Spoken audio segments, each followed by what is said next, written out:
오늘 설교 제목이 늘 마지막 순간처럼이라는 제목인데요.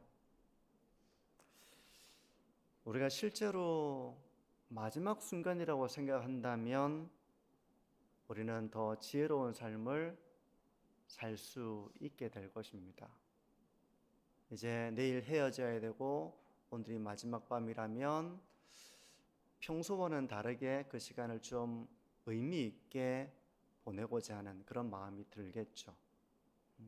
그것처럼 우리가 마지막 순간이라고 생각한다면 우리가 더 지혜로운 삶을 살 수 있게 될 것입니다. 오늘 말씀을 통해서 바울이죠. 한 믿음의 사람 바울이 어떻게 주어진 상황을 살아냈는가, 이걸 우리가 좀 들여다보면서 늘 마지막 순간처럼 살아가는 삶의 모습, 오늘 본문을 통해서 좀 생각을 해보면 좋겠습니다. 첫 번째, 바울이 이 감옥에서 마지막 순간처럼 살고자 했던 모습은 하나님 앞에서 담대하게 살고자 했던 것입니다. 이게 어떤 것인가? 20절을 보시면 나의 간절한 기대와 소망을 따라 아무 일에든지 부끄러워하지 아니하고 지금도 전과 같이 온전히 담대하여 살든지 죽든지 내 몸에서 그리스도가 존귀하게 되게 하려 하나니. 한번 읽어서는 이게 무슨 말인가 잘 이해가 되지 않을 수도 있습니다. 바울이 여기서 하는 고백은 아무 일에든지 부끄러워하지 아니하겠다, 그런 표현이 나오죠. 아무 일에든지 내가 부끄러워하지 않겠다. 다만 지금도 전과 같이 온전히 담대하여 내 몸에서 그리스도가 존귀하게 되는 그 삶을 나는 살아가겠다, 그런 다짐을 말하고 있는 것입니다. 어떤 배경인가 하면 우리가 이제 사고를 당하거나 병이 나거나 어려운 일이 생기거나 하면 그걸 우리 성도님들은 잘 바깥으로 이야기를 하시는 편입니까? 이걸 가능하면 이야기를 하지 않으려고 하십니까? 이야기하는 분도 계시겠죠. 근데 이게 흉이 된다고 생각하면 말하지 않으려고 할 거예요. 사실 흉이 될 일도 아님에도 불구하고 괜히 이건 말하면 뭔가 사람들이 나에 대해서 안 좋은 이야기를 하지 않을까, 이런 생각이 들면 이제 그걸 좀 당당하게 말할 수 없는 그런 마음이 되겠죠. 바울이 지금 감옥에 갇혀 있는 상황은 인간적으로 볼 때는 좀 부끄럽게 여길 수 있는 그런 일이었을 것입니다. 인간적으로 보자면 내가 주일을 하다가 많은 영향력을 끼치고 좋은 일을 하고 교회를 세워나가고 부흥이 되고 이래야지 내가 사람들에게 인정을 받는데, 내가 감옥에 갇혀가지고 이런 모습이 너무 초라하다, 이런 생각이 들 수도 있잖아요. 근데 사람들이, 바울은 그렇게 생각하지 않는다 하더라도 사람들이 그렇게 바울을 향해서 악평할 수도 있습니다. 저 봐라, 저 봐라. 바울은 진정한 선지자가, 사도가 아니라니까. 그는 진정한 주의 일꾼이 아니야. 그가 진정한 주의 일꾼이었다면 저런 일을 당하지도 않을 거야. 바울이 지금 옥에 갇힌 것은 하나님이 그에게 벌을 주시고 바울이 진정한 사도가 아니기 때문에 그런 거야. 실제 이렇게 생각하는 사람들이 있었습니다. 빌립보서의 배경을 보게 되면 이렇게 어떤 사람들이 바울이 매인 것을 이렇게 가운데서 바울을 괴롭게 하려고 했던 사람들이 있었거든요. 근데 바울은 자신이 감옥에 있는 처지였음에도 불구하고 아무 일이든지, 감옥에 있는 일이든 무슨 매를 맞는 일이든 아니면 어떤 전도하러 갔다 쫓겨나는 일이든 아무 일이든지 바울은 그 부끄러워하지 않겠다 그렇게 말을 하는 것입니다. 대신에 담대해져서 내가 살든지 죽든지 나는 그리스도를 존귀하게 하는 삶을 살겠다 그렇게 말하고 있는 거예요. 정말 부끄러운 일은 핍박을 당하는 일이 아닙니다.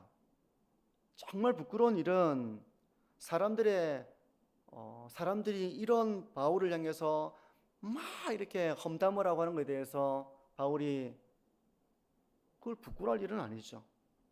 오히려 이런 복음을 증거하는 가운데 직면하게 되는 위협과 핍박을 모면하기 위해서 믿음을 저버리고 고난을 피한다면 그게 이제 부끄러운 일이겠죠.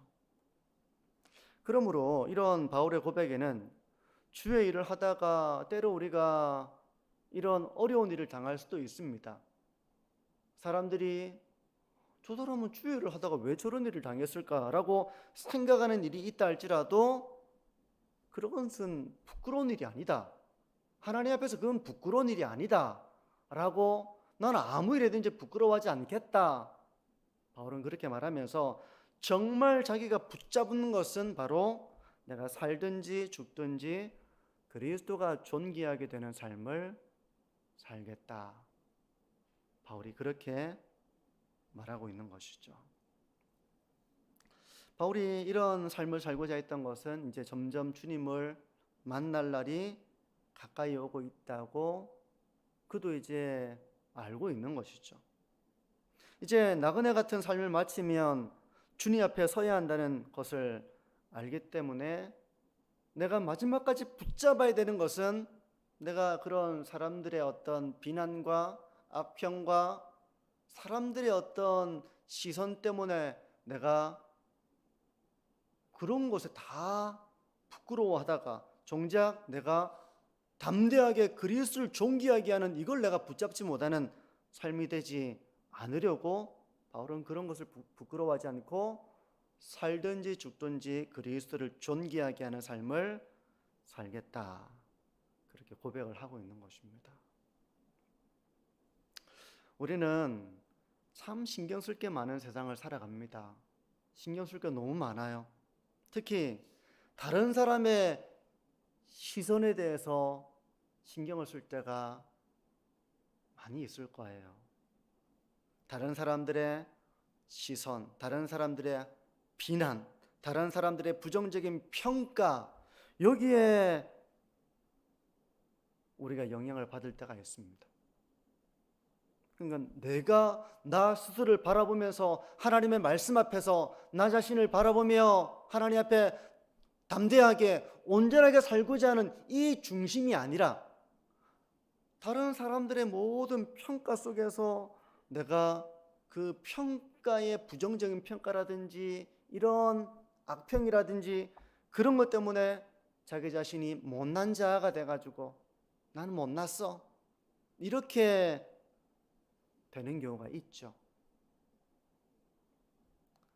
다른 사람들에게 어떻게 보일까라는 거에 신경을 쓰다 보니까 정작 자기가 하나님 앞에서 온전히 담대하여 그리스도를 존귀하게 하려는 이 삶을 잃어버린 채 사람들의 시선에 신경을 쓰고 그것 때문에 내가 부끄러워하고 하는 그런 모습이 될 때도 있을 것입니다. 모든 사람에게 좋은 평가를 듣기가 어려울 수 있습니다. 바울도 그랬고 신실한 하나님의 사람들도 그렇게 산 사람 별로 없어요. 제가 볼 때. 그러니까 성도 여러분, 모든 사람들이 나에 대해서 좋은 평가를 해주기를 바라는 마음, 그게 나쁜 건 아니겠지만 그걸 온전히 담대하여 그리스도를 존귀하게 하는 삶을 살고자 하는 것보다 더 커버리면 그거는 그리스도를 존귀하게 하는 삶이 아니라 이제 사람들의 시선에 맞춰서 내가 그 부정적인 평가를 듣지 않으려고 하는 또 그런 평가에서 내가 부끄러움에 빠지게 되는 그런 삶이 되기 쉬운 것이죠. 다른 사람이 우리를 악평할 수도 있고 나의 진심을 왜곡할 수도 있고 그래서 우리는 비난당할 수도 있습니다. 성도 여러분, 그렇다 할지라도 우리가 부끄러워하지 말고 우리는 그저 내가 살든지 죽든지 내가 담대하게 그리스도를 존귀하게 하는 삶을 살아가겠다. 되게 외로울 수도 있겠죠. 이런 삶은 외로울 수도 있습니다. 근데 바울이 그렇게 살겠다고 고백하는 것입니다. 어떤 순간에든지 늘 하나님 앞에서 내가 담대하게 살아가겠다. 사람들의 어떤 평가와 시선과 악평과 이런 것들 가운데서 내가 못난 자가 되어버리거나 하는 것이 아니라 내가 어떤 순간에든지 담대하게 하나님 그리스도를 존귀하게 하는 삶을 살겠습니다. 이런 고백을 바울이 하고 있는 것입니다. 이게 첫 번째고요. 두 번째, 바울의 삶은 단순했습니다. 단순했습니다.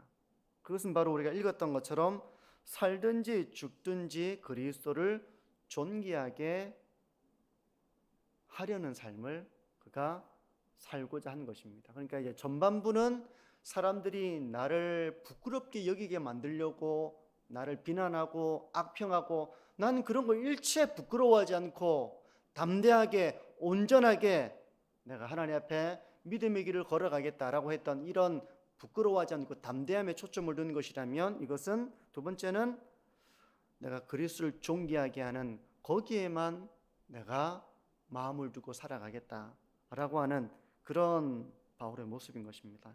21절에서 24절을 보시면요, 이는 내게 사는 것이 그리스도니 죽는 것도 유익함이라. 그러나 만일 육신으로 사는 이것이 내 일의 열매일진데 무엇을 택해야 하는지 나는 알지 못하노라. 내가 그들 사이에 끼었으니 차라리 세상을 떠나서 그리스도와 함께 있는 것이 훨씬 더 좋은 일이라. 그렇게 하고 싶으나 내가 육신으로 있는 것이 너희를 위하여 더 유익하리라 하면서, 바울은 그가 몰두하는 것은 사느냐 죽느냐 여기에 몰두한 것이 아니었습니다. 바울은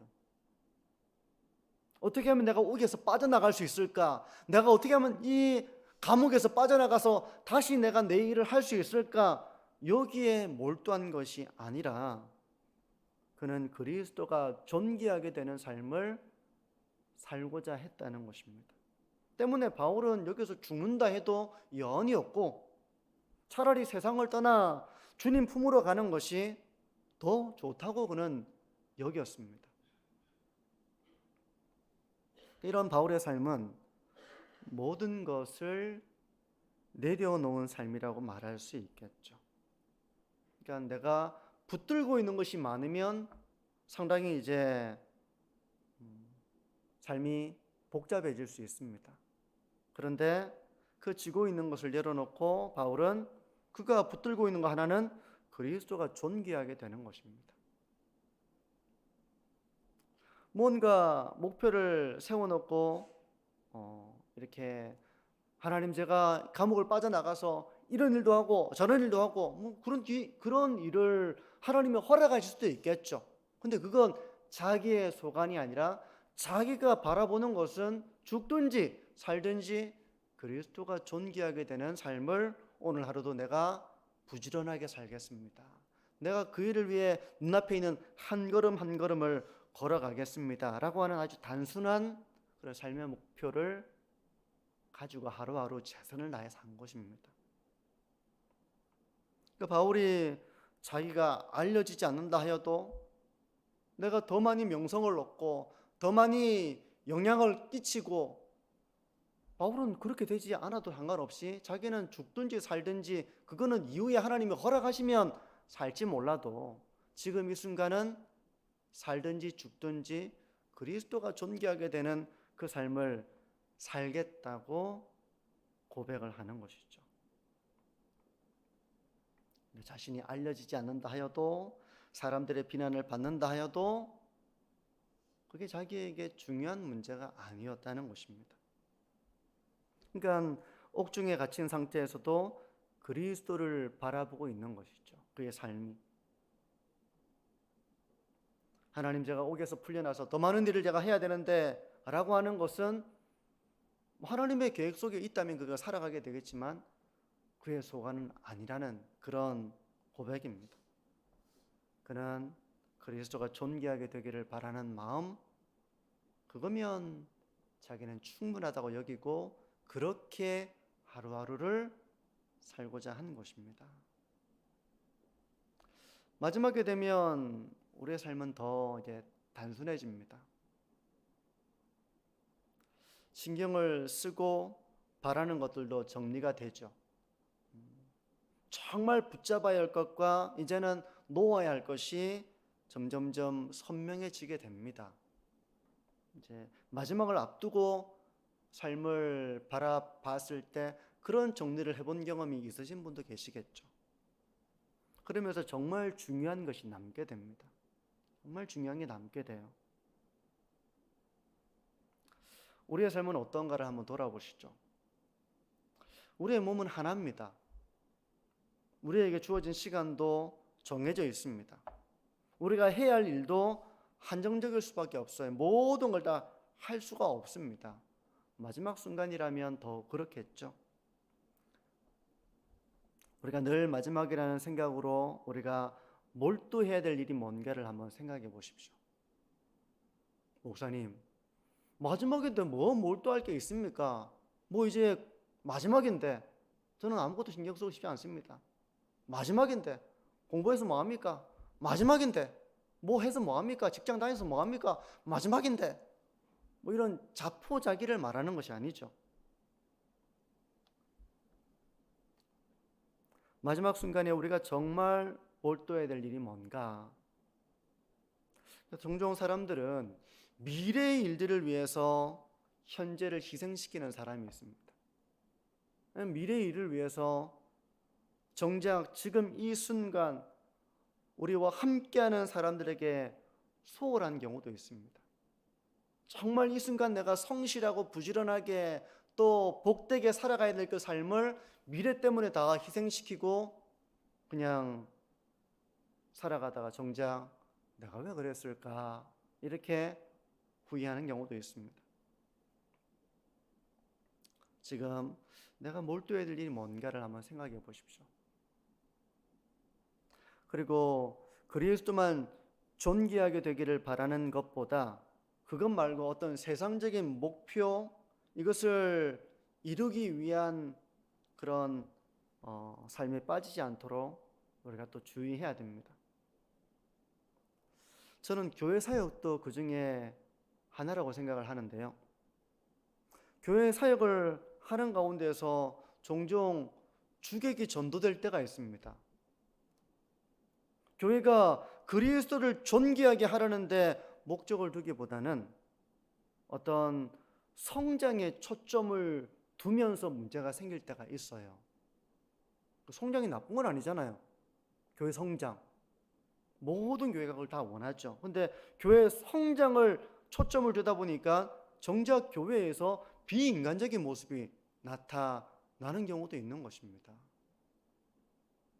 교회가 마치 어떤 계급 사회가 되고 서열 문화가 되고 위에서 시키면 그 일을 수행해야 되고 그 사람이 지금 그러니까 이거 뭐 완전 군대 사회처럼 되어 있는 교회의 모습. 우리 만천중앙교회는 그렇진 않죠. 근데 저는 그 비슷한 교회를 체험해 봤거든요. 비슷한 교회. 군대 같습니다. 그러니까 이 그리스도의 군대가 아니라 진짜 이 머리 깎고 군복 입고 하는 그 군대 있잖아요. 그 군대 같아요. 병사가 죽어나가는 건 아무 문제가 안 됩니다. 전쟁에만 이기면 되는 것처럼 마치 북한에서 막 이렇게 우크라이나 전쟁에 보내가지고 정말 그 한 사람 한 사람 뭐 전쟁도 중요하지만 인간적으로 하도록 그렇게 돼야 되는데 이제 그런 것이 많이 이렇게 뭐라고 할까요? 상실된다고 할까요?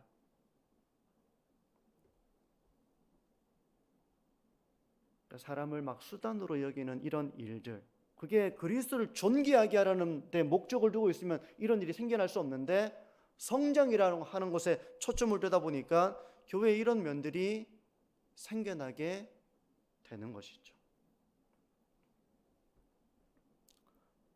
성도 여러분, 우리가 그리스도가 존귀하게 되는 것이라면 그것만으로 충분한 것입니다. 그 이외의 것은 하나님이 허락하시면 우리가 감당하는 것이고 또 우리가 누리는 것이지, 그리스도가 존귀하게 되는 것을 놓친 채 어떤 다른 것을 우리가 생각하다 보면 정작 중요한 것을 잃어버릴 수도 있는 것입니다.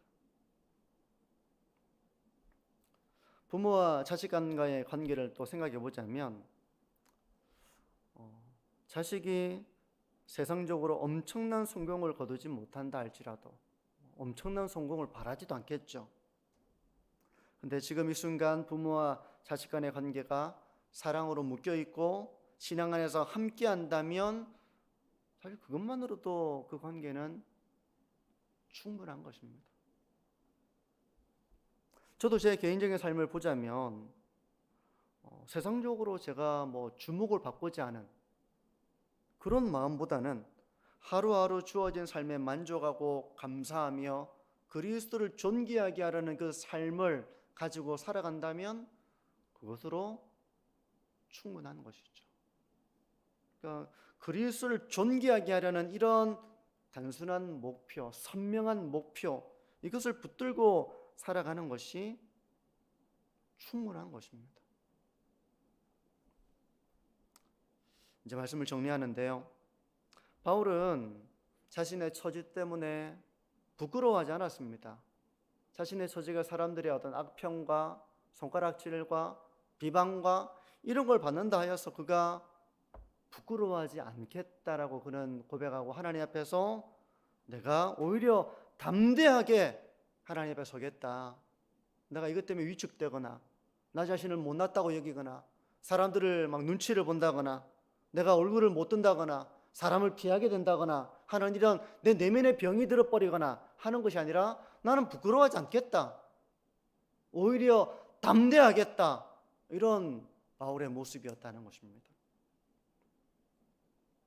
성도 여러분, 이런 담대함을 우리가 배워나가기를 바랍니다. 우리가 교회 사역을 하다 보면 사실은 사람들이 뭐 한마디만 하면 마음이 약해가지고 내가 못나서 그래, 난 못하겠어, 이렇게 그걸 견뎌내지 못하는 경우가 있어요. 사람이 조금만 뭐라 하면 뭐라 할 수도 있죠.